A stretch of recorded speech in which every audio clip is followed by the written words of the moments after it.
Hoje nós vamos estar lendo, irmãs, a paz do Senhor a todas. Vamos estar lendo Números capítulo 19, 20 e 21.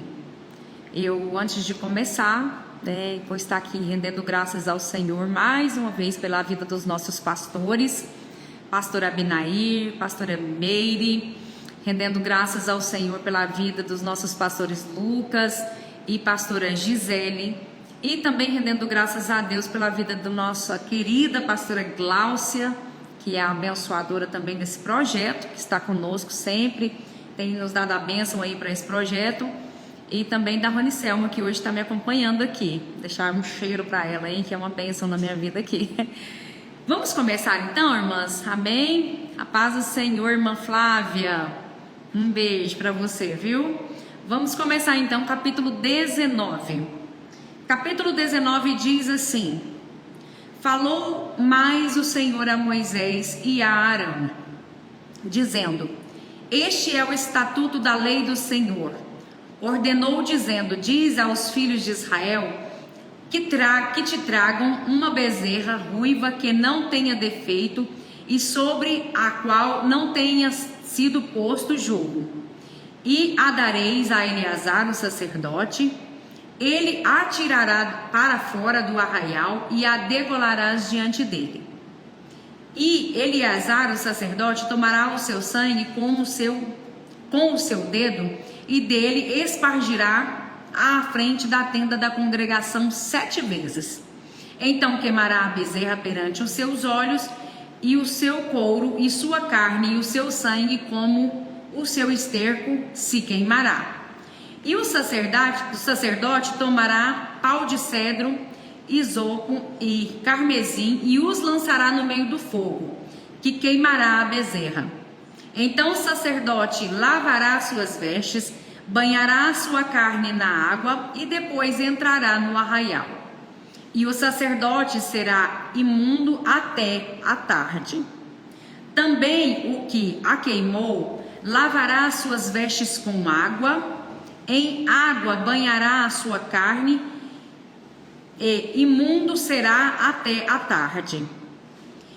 E um homem limpo ajuntará as cinzas da bezerra e a porá fora do arraial num lugar limpo, e ficará ela guardada para a congregação dos filhos de Israel, para a água da separação. Expiação é. E o que apanhou as cinzas da bezerra lavará suas vestes e será imundo até a tarde. Isto será por estatuto perpétuo aos filhos de Israel e ao estrangeiro que peregrina no meio deles. Aquele que tocar em algum morto cadáver de algum homem imundo será 7 dias.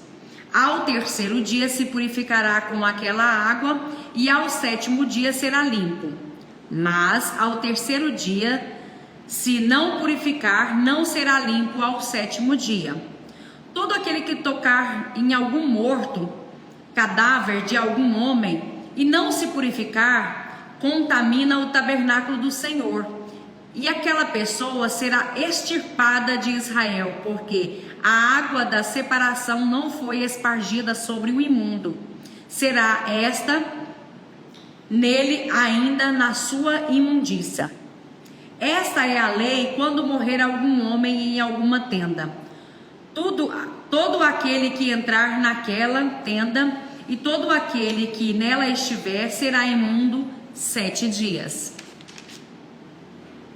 Também todo o vaso aberto sobre o qual não houver pano atado será imundo. E todo aquele que sobre a face do campo tocar em alguém que for morto pela espada ou por outro, ou em outro, morto ou nos seus ossos ou nos seus ossos de algum homem, ou numa sepultura, será imundo 7 dias. Para um imundo, pois tomarão as cinzas da queima da expiação, e sobre ela colocarão água corrente num vaso.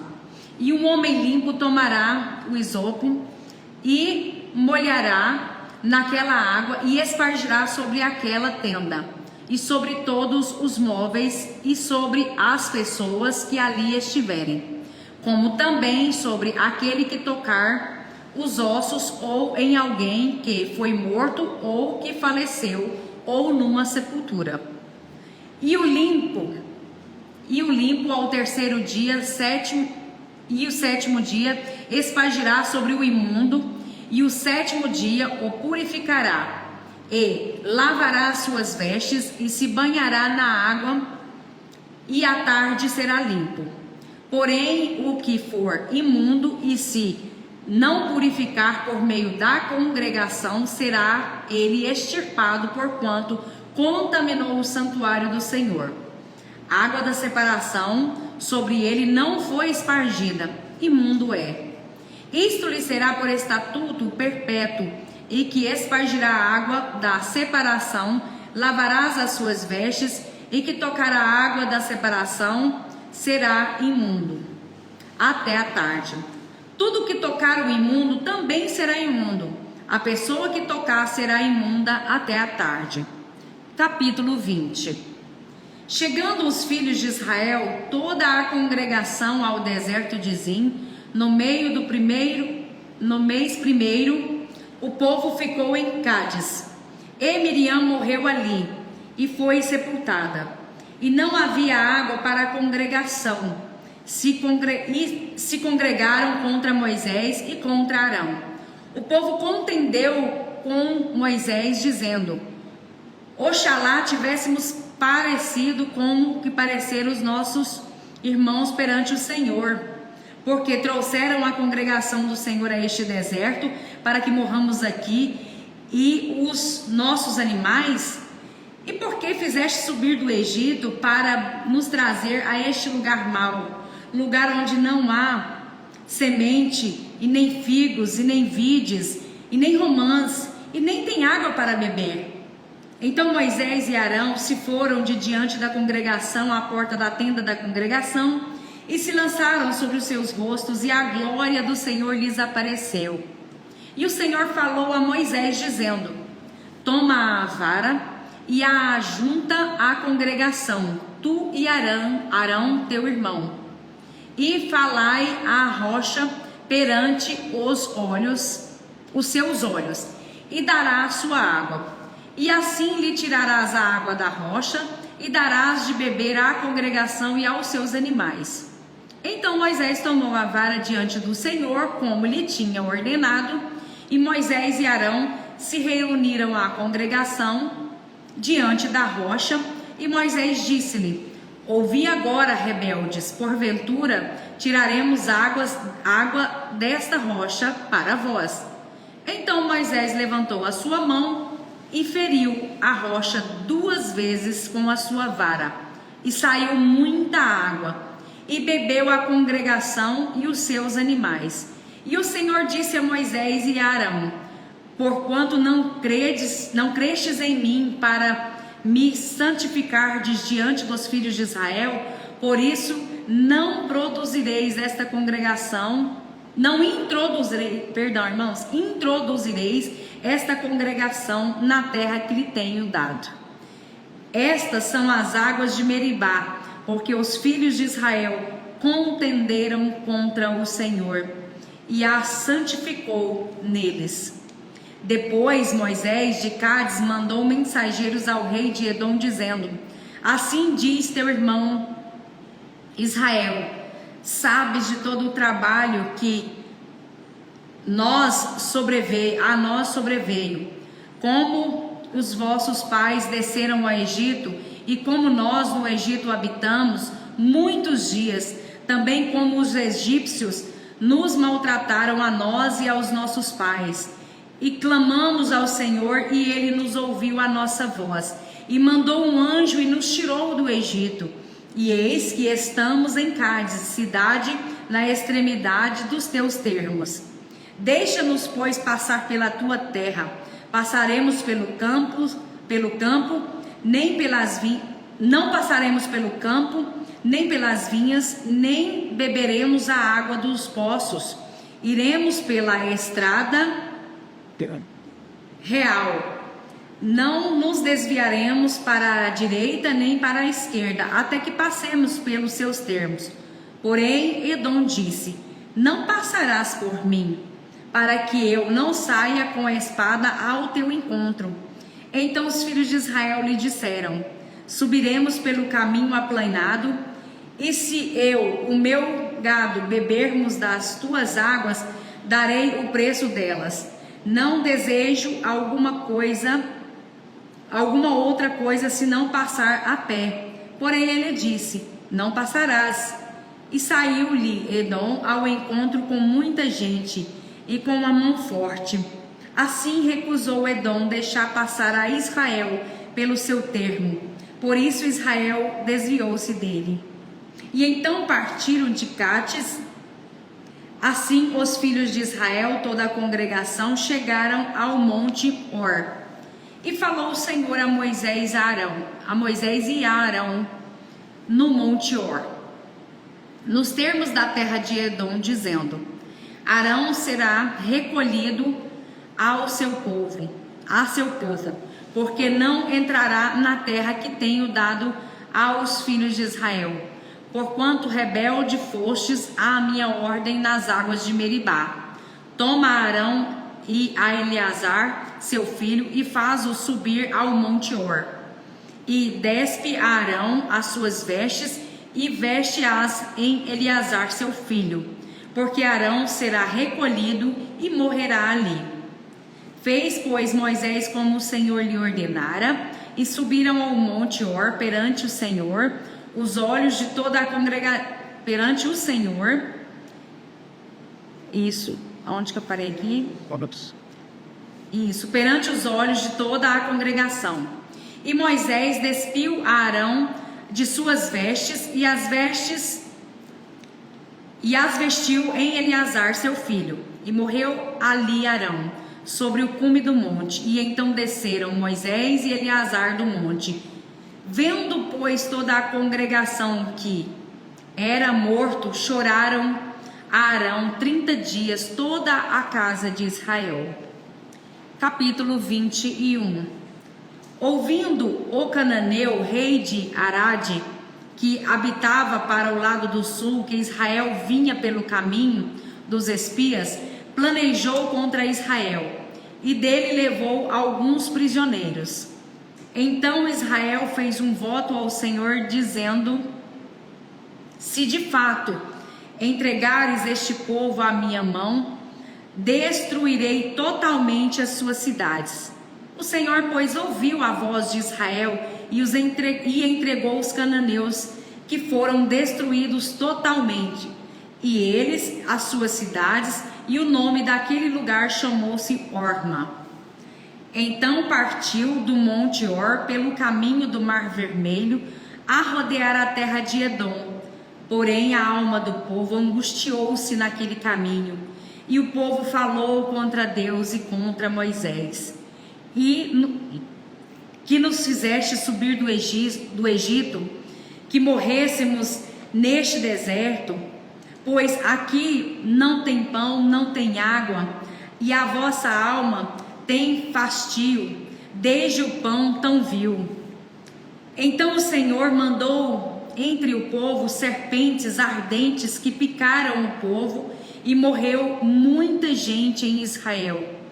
Por isso o povo veio a Moisés e disse: havemos pecado, porquanto temos falado contra o Senhor e contra ti. Ora ao Senhor que tire-nos estas serpentes. Então Moisés orou pelo povo, e disse o Senhor a Moisés: faz uma serpente e põe-na sobre a haste, e será que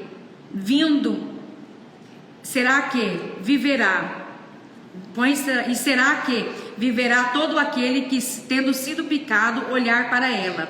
E Moisés fez uma serpente de metal e pôs sobre a haste.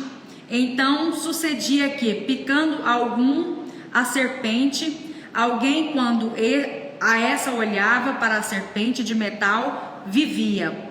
Então os filhos de Israel partiram e alojaram-se em Obode. Depois partiram de Obode e alojaram-se nos outeiros de Abarim, no deserto defronte de Moabe, ao nascente do sol. Dali partiram e alojaram-se junto aos ribeiros de Zered. E dali partiram e alojaram ao lado de Arnon, que está no deserto. E saí dos termos dos amorreus, porque Arnon é o termo de Moabe, entre Moabe e os amorreus. Pelo que diz no livro das guerras do Senhor contra Veb em Sufá e contra ribeiros de Arnon, e contra a corrente dos ribeiros que se volte para a situação de Ar, e contra os termos de Moabe. E dali partiram para Ber. Este é o poço do qual o Senhor disse a Moisés: ajunta o povo, e lhe darei água. Então Israel cantou este cântico sobre o poço: cantai dele.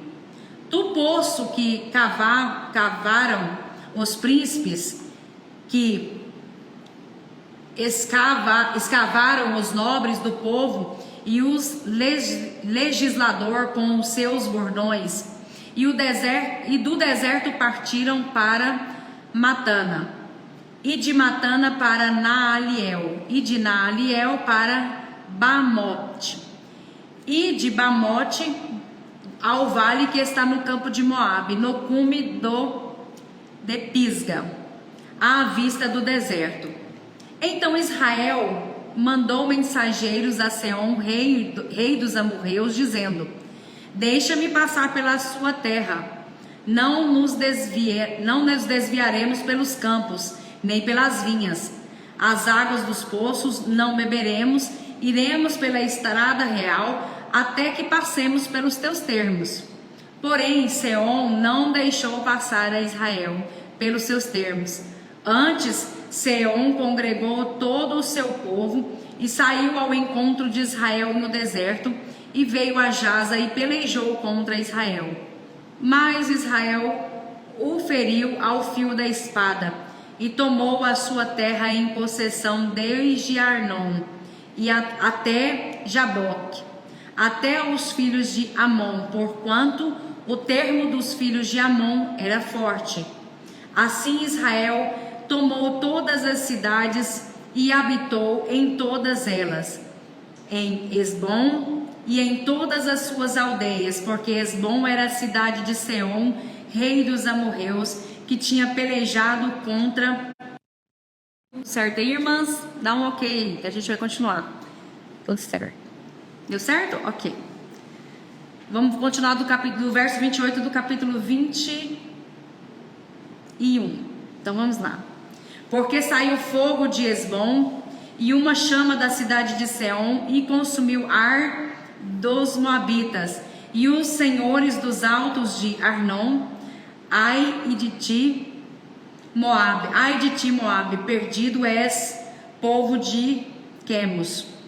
Entregou os seus filhos que iam fugindo e suas filhas como cativas a Seom, rei dos amorreus. E nós derrubamos a Esbom, perdida até Dibom. Nós assolamos até Nofá, que estendeste até Medeba. Assim Israel habitou na terra dos amorreus. Depois mandou Moisés espiar a Jazer, e tomaram as suas aldeias, e aquela possessão lançaram os amorreus até que estavam ali. Então viraram-se e subiram o caminho de Bazã.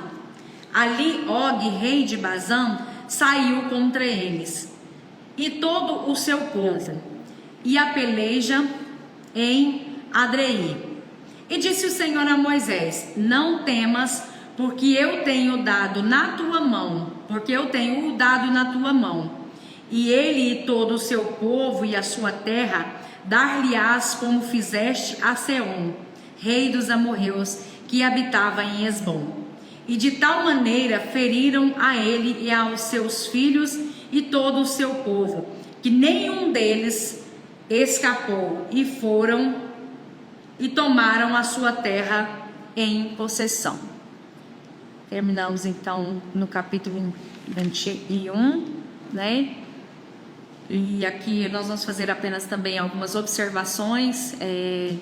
Depois eu vou ler um pouquinho dos comentários, agradecer a vocês pelo carinho de todas as irmãs que estão conosco aqui. O capítulo 19, né, fala sobre algumas ordenanças que Deus deixa a Moisés acerca da purificação, né? E eu vejo, assim, a gente quando vai lendo a Bíblia, irmãos, nós vemos o tamanho do cuidado do Senhor com a purificação. Hoje nós não temos tanto isso desta forma, né? Até porque hoje o nosso contexto é outro, mas observando todo o capítulo 19, a gente consegue perceber o quanto Deus tem cuidado em manter o seu povo limpo, em manter o seu povo puro. E aqui no capítulo 19, quando Deus vai falar aqui sobre esta purificação, né? E sobre a purificação, quando tocar ali nos mortos, né? Quando alguém tivesse participado ali, sobre não ter imundícias em suas vidas. Eu sei que talvez não se aplique, né, teologicamente falando, mas me intriga o quanto é bom a gente ter um Deus que cuida do zelo de um povo puro, de um povo limpo, de um povo separado. Quando a gente observa esse cuidado do Senhor, e eu vendo aqui, outro dia a gente ainda conversava em casa sobre a separação do povo de Deus e o povo do mundo. E hoje a gente quase que não vê tanta separação, até porque o estereotipo é muito parecido. E quando a gente vai falar isso, a gente não está falando daquilo que é exterior. É óbvio que o exterior ele manda muito para que nós sejamos separados, purificados e limpos e diferentes. Mas aí eu vou olhar aqui que o Senhor ele tem esse cuidado de querer que o seu povo seja diferente, que o seu povo seja limpo. E isso é muito bom para nós, porque nós sentimos que Deus tem esse cuidado de nós, para que nós sejamos diferentes, conhecidos como um povo diferente, como um povo limpo, como um povo purificado. Talvez teologicamente aqui eu poderia colocar outras coisas, né? Colocar na historicidade desse texto, mas eu prefiro dizer aqui nesse momento, talvez conduzida pelo Espírito Santo de Deus, que o Senhor ele tem esse cuidado em nos manter homens e mulheres limpas diante dele, né? E aqui depois no capítulo 20 Deus vai falar, né, através da sua palavra sobre a morte de Miriam, sobre o rei que não permite que o povo atravesse dentro de suas terras. Então eles decidem mudar a rota ali, porque aquele rei não permite que eles atravessem dentro de suas terras, né? O rei ali de Edom, não permite que o povo passe por suas terras. Mas o Senhor Deus, ele sempre é um Deus que nos justifica, mesmo aqui, porque a gente vai olhar tanto no capítulo 20 quanto no capítulo 21, que esse povo continuava, e a gente vai observar lá atrás, desde quando nós começamos a ler, que o povo permanecia murmurando. Mesmo Deus fazendo conserto, Deus gerando perdão, Deus fazendo com que esse povo compreendesse que tudo que ele fazia ali era o bem daquele povo, o povo permanecia murmurando contra Deus. São observações que a gente não pode passar. Irmãos, e eu fiquei muito intrigada hoje, enquanto eu estudava em casa. Eu tive pouco tempo para estudar hoje essa palavra, mas enquanto eu estudava esse texto, eu fiquei pensando: Senhor, quantas coisas Deus faz nas nossas vidas. Minhas irmãs, eu tenho certeza que você paralisar aí agora e falar: vou começar a pensar em tudo que Deus já fez por mim, em tudo que Deus já realizou na minha vida, em tudo que Deus já me abençoou. Eu tenho certeza que você vai ter que arrumar uma caneta e vai começar a anotar milagres, vai começar a anotar coisas que Deus fez, e você vai dizer: meu Deus, o Senhor já me abençoou tanto. Mas se você parar por um minuto, você pode reparar que também a gente reclama também por muito.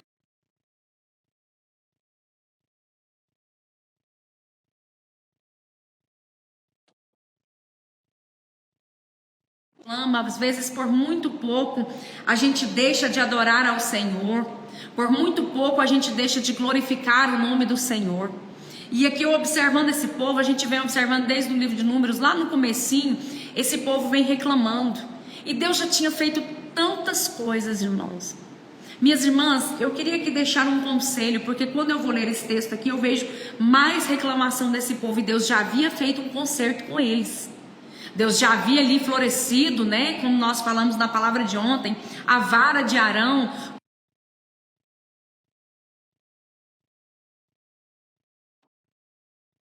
Na vida,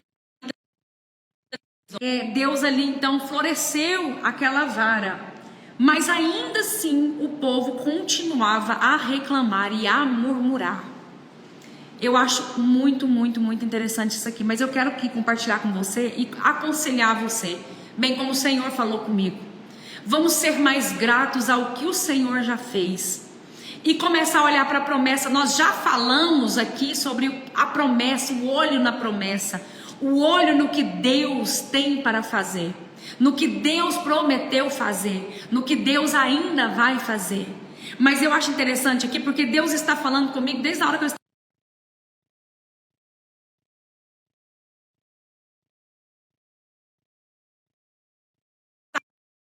ser mais gratos. Vamos começar a agradecer, murmurar menos, reclamar menos, nos lembrar mais do que Deus faz. Minhas irmãs, lembrar-se do que Deus já tem feito, ser grato pelo que Deus realizou. Olha o que Deus já tinha feito na vida desse povo, mas no capítulo 20, 21, a gente vai ver o povo reclamando de novo, o povo murmurando de novo. E é um povo que Deus estava dizendo: olha, eu vou entregar uma terra para vocês. Mas lá no começo, quando a gente começou essa leitura, nós nos lembramos do que pregou a nossa pastora Gláucia. Se você vai conquistar, você vai precisar lutar. Se você vai conquistar, você vai precisar guerrear. E sabe o que é o problema da gente? É o mesmo problema daqueles homens que quando foram ali espiar a terra e voltaram e ali disseminaram ali no meio do povo algo que não era de Deus, entristeceram o povo, agitaram o povo contra Deus. Às vezes nós agimos como esses homens, não conseguimos ver o que Deus já fez, não conseguimos agradecer pelo que Deus já fez.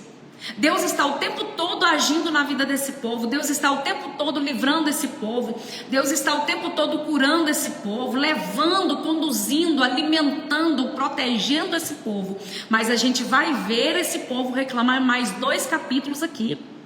Irmãs e irmãos que está conosco aí, isso é muito triste, porque isso entristece o coração do nosso Deus, e não é diferente com a gente. Às vezes nós agimos dessa forma. Deus faz tantas coisas nas nossas vidas e de repente, em algum momento, alguma coisa nos desagradou, ou Deus não quer fazer porque Deus conhece o nosso futuro. Ele não faz e a gente murmura outra vez contra o Senhor, e a gente reclama outra vez: ah, Deus não fez, ah, Deus não ouve. Onde estava Deus? Esses dias eu ouvi alguém dizer: onde estava Deus quando meu filho morreu? Onde estava Deus quando isso aconteceu? Onde está? Minhas irmãs, Deus está o tempo todo conosco. Deus está o tempo todo ao nosso lado. Até na adversidade há contentamento para a nossa alma, há proteção para a nossa vida. Quando eu leio aqui nesses 2 capítulos, eu fico observando como nós precisamos mudar de postura, porque isso exemplifica muito do que nós somos. Eles aqui viveram coisas sobrenaturais. Eles viram o mar abrir em sua frente e ainda assim permaneciam reclamando, permaneciam murmurando. E não só contra Moisés, mas contra o Senhor, contra o que Deus falara, contra o que Deus prometera. Vocês entendem o que Deus está dizendo? Ei, agradeça mais, louve mais pelo que Deus já fez. Você pode ver que todas as pessoas que são muito abençoadas são pessoas que agradecem. Toda pessoa que tem gratidão no coração, ela é cheia de gratidão, ela é uma pessoa abençoada. E todo murmurador, eu já percebi, irmãos, que ele patina ali no mesmo lugar, ele não sai do lugar, porque a murmuração, ela incomoda a Deus, e nós precisamos entender isso. Começar a agradecer pelo marido que tem, começar a agradecer pela esposa que tem, começar a agradecer pela casa que tem, pelo carro que tem, se não tem carro, pela bicicleta que tem. Agradeça ao Senhor pelo que você tem, seja grato. À medida em que nós agradecemos o Senhor estende as suas mãos sobre as nossas vidas, e nós somos muito abençoados. Mas aí esse povo, eles desviam ali. Quando a gente já chega aqui no finalzinho do capítulo 21, esse povo desvia ali do rei que diz que eles não vão passar em sua terra. Mas quando eles vão chegar na próxima terra que eles têm que passar, eles vão ali e chegam e avisam: olha, nós queríamos passar dentro da sua terra. Ali no rei, em Seom, em Og, eles vão dizer: olha, nós queremos passar aí dentro da sua terra. E aquele rei também dá resistência: não, vocês não vão passar aqui. Aqui na minha terra vocês não vão fazer, olha, nós não queremos mexer em nada. Nós não vamos beber da sua água, nós não vamos mexer em nada, nós vamos passar a pé. Eles fazem aquele pedido ali, o povo faz aquele pedido, Moisés faz o pedido a ele e ele diz: não, vocês não vão passar. E aí o Senhor diz a ele, né: olha, eu vou dar essa terra para vocês. Eu vou dar como presente essa terra para vocês. Só que eu acho lindo isso aqui, porque é o seguinte: quando às vezes, irmãos, eu não sei se isso aplicaria aqui também, mas eu gostaria muito de colocar isso aqui, principalmente porque eu sei que tem gente que está aqui ou precisa ouvir essa palavra. Às vezes existe um não de Deus na nossa vida, e tem gente, irmãos, que fica esperando alguma coisa acontecer para dizer: eu falei que Deus não era com ela, eu falei que Deus não era com ele. Tem gente que fica esperando algo dar errado para dizer: eu falei, Deus não estava na vida dela. Olha, eles tiveram que passar por fora. Olha aí para você ver, Deus não fez, Deus não agiu. E Deus sabe tudo o que faz nas nossas vidas. Deus sabe o porquê de todas as coisas na minha vida e na sua vida. E aí, de repente, o Senhor aqui vai dizer o seguinte: eu vou dar esse povo como um presente a vocês. Eu vou dar esse povo. Certamente, esse rei que vem negar aqui, pela terceira vez já, esse rei pensou: se eles passaram por fora, eu vou negar e eles não vão passar pela minha terra.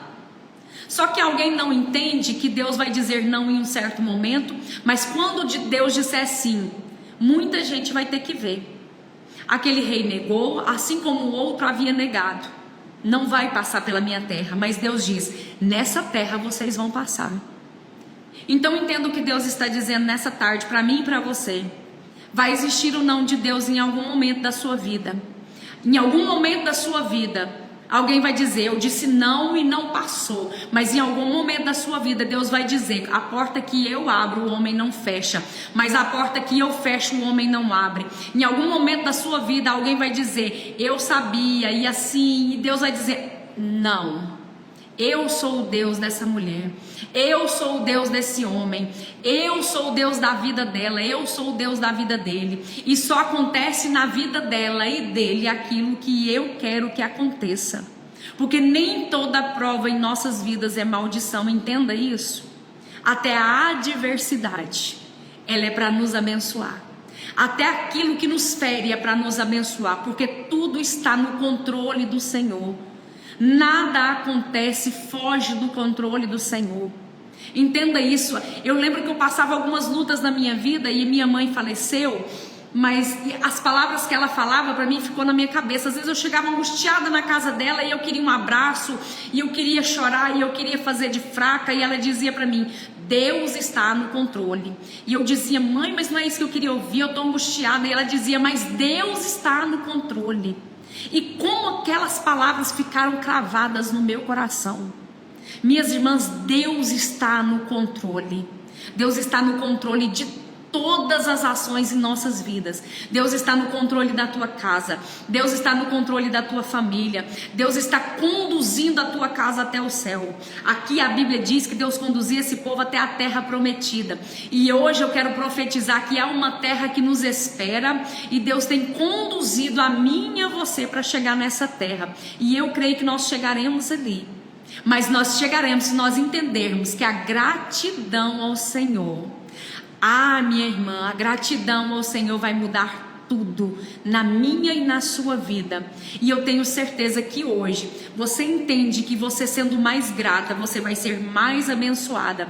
E ainda que o Senhor não faça da sua maneira, ainda que o Senhor não faça do jeito que você quis, ainda que o Senhor não haja do jeito que você queria que o Senhor agisse, ainda que você se envergonhe, porque a gente às vezes quer demonstrar bênção para os outros. Às vezes a gente quer demonstrar as coisas para as pessoas: olha, eu sou abençoada, né? Como diz o Salmo: na presença dos meus inimigos unges a minha cabeça. E às vezes Deus não quer fazer isso, porque Ele nos conhece. Mas eu quero dizer para você: o Senhor fará. Porque até na adversidade, repito outra vez, há contentamento para a sua alma. Até na adversidade é Deus dizendo: eu estou poupando a tua alma, eu estou poupando a tua vida, estou te guardando. E essa é a palavra que eu queria deixar para você nessa tarde. E agradecer a Deus pela sua vida. Amém. Eu estou lendo aqui alguns comentários. Amém. Manqueliana, um beijo, viu? Eu li acho que uns 2 comentários seu aqui. Um cheiro para você, viu, minha princesa? Deus abençoe a todas vocês, minhas irmãs, que tem estado aqui conosco, que tem nos abençoado. Nós vamos estar orando agora. Eu quero abençoar a sua vida com essa oração. Se tiver pedidos de oração, tá, irmãs? Quiserem colocar aí. Eu sou missionária que gosta de orar. Então, se você tiver aí algum pedido de oração, coloque aí, que eu vou estar orando também por você. E eu tenho certeza que Deus vai te visitar. Continue nesse propósito. Eu tenho certeza que esse propósito nós vamos ouvir, né, Ronicelma? Testemunhos ainda de pessoas que estiveram na live para fazer a leitura. Deus alcançou essas pessoas, porque teve dias de eu estar com meu coração entristecido. E um dia a pastora Glaucia entrou nessa live e começou a ministrar uma palavra. E eu tomei posse daquela palavra e fui curada. Mas o Senhor Jesus pode hoje, através da minha vida, abençoar a sua vida. E hoje eu quero orar por você.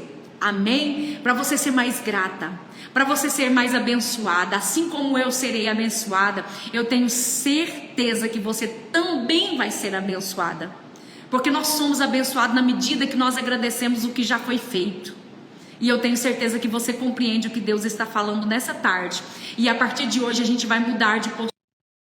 Minha amiga está recomeçando. Voltei, gente, é porque tem um pessoal que estava ligando para a irmã Ronicelma. Nós vamos estar então orando aqui. Se alguém tiver algum pedido, oração pelo meu esposo conseguir a aposentadoria. Sim, nós vamos estar orando, minha irmã. Mais algum pedido de oração, irmãs? Isso, família, eu vi alguns pedidos aqui. Ronicelma, se tiver algum aí que você puder lendo, nós vamos orar aqui. Amém, por salvação. Glória a Jesus. Pode colocando aí, minhas irmãs. Nós vamos estar orando aqui. Amém, sim. Amém. Pela saúde, né, irmã Cristiane? Vamos estar orando sim, minha amiga. Amém. Vamos estar então orando. Você daí, da onde você está, fecha os teus olhos. Peça oração pela minha saúde. Amém. Vamos estar orando também, irmã Cristiane. Deus poderoso, Deus grandioso, neste momento nós levantamos um clamor, ó Pai. Eu sei que este momento é um momento de leitura, um momento de reflexão da Tua palavra, mas nós estamos aqui em oração, ó Deus, pelas Tuas filhas, ó Pai, e eu oro neste momento, ó Deus, por todos esses pedidos de oração, meu Deus, que estão sendo digitados, Pai. Talvez eu não consiga ler todos, mas o Senhor sabe, o Senhor está ouvindo esta oração, o Senhor consegue ler aquilo, ó Deus, que eu não consiga neste momento. Mas, Pai, todos esses pedidos que estão aqui diante de Ti, eu clamo neste momento por cada vida, por cada família, meu Pai, pela aposentadoria do nosso irmão, que a nossa irmã pediu aqui, pela saúde da nossa irmã, meu Pai, que pediu esta oração, pelas famílias aqui citadas, Senhor, neste momento, enquanto nós estamos aqui em oração, por cada homem, por cada mulher que esteve nessa live, que passou por essa live, que passará por essa live ainda, Senhor. Abençoa o Teu povo, abençoa a Tua igreja, meu Deus, cobre cada um com o Teu sangue. Senhor, o sobrinho da nossa irmã, Senhor, o Daniel, cuida dele neste momento, visita o Teu filho nesse instante, ó Pai. O Senhor conhece a adversidade, o Senhor conhece, ó Deus, a tristeza, o Senhor conhece o que se passa. Nós não conhecemos nada, mas Tu sabes de tudo, ó Deus. Eu levanto as minhas mãos nessa tarde, na ciência que Tuas mãos já se levantaram em nosso favor. Senhor, eu levanto as minhas mãos, Senhor, agradecida, porque eu sei que as Tuas mãos já se levantaram, porque eu sei que o Senhor se levantou do trono para abençoar o Teu povo. Senhor, nos faz mais gratos, nos faz mais humildes, ó Deus, agradecidos pelo que o Senhor tem feito, agradecido pela manifestação do Senhor nas nossas vidas. Esta oração é uma oração de agradecimento, mas também pedindo ao Senhor que visita cada um dos Teus filhos angustiados, meu Pai, necessitados nessa tarde. Usa-nos como canal de bênção na vida dos Teus filhos. É a oração que nós fazemos a Ti e Te agradecemos no nome de Jesus. Amém e amém. Minhas queridas, muito, muito obrigada por tudo, tá? Por vocês estarem aqui com a gente. E continue com a gente aqui, tá bom? Eu tenho certeza que Deus ainda vai falar grandiosamente em nosso meio aqui, enquanto a gente está nessas lives. Eu tenho certeza que Deus ainda vai fazer grandes coisas enquanto nós estamos fazendo essas lives, porque eu sinto quanto este propósito veio do Senhor. Eu vim aqui e tenho sentido o que Deus tem feito nesse lugar. Se eu pudesse, eu faria até o final do ano. Mas Deus tem que trabalhar em vida de outras mulheres. Mas que bom que o Senhor me deu essa oportunidade de estar aqui com vocês, compartilhando com vocês da palavra e podendo orar pela vida de vocês e podendo ser bênção e canal de bênção na vida de vocês. Assim como vocês têm sido também na minha vida. Muito, muito, muito obrigada por tudo. Obrigada, pastora Abinair, pastora Meire, pastora Gisele, pastor Lucas, minha querida pastora Gláucia e a minha querida Rony Selma, que está aqui comigo, me acompanhando aqui nesse momento de oração, nesse momento de leitura. E um beijo para todas vocês, fiquem com Deus e até amanhã, viu? Combinado com vocês. Um beijo.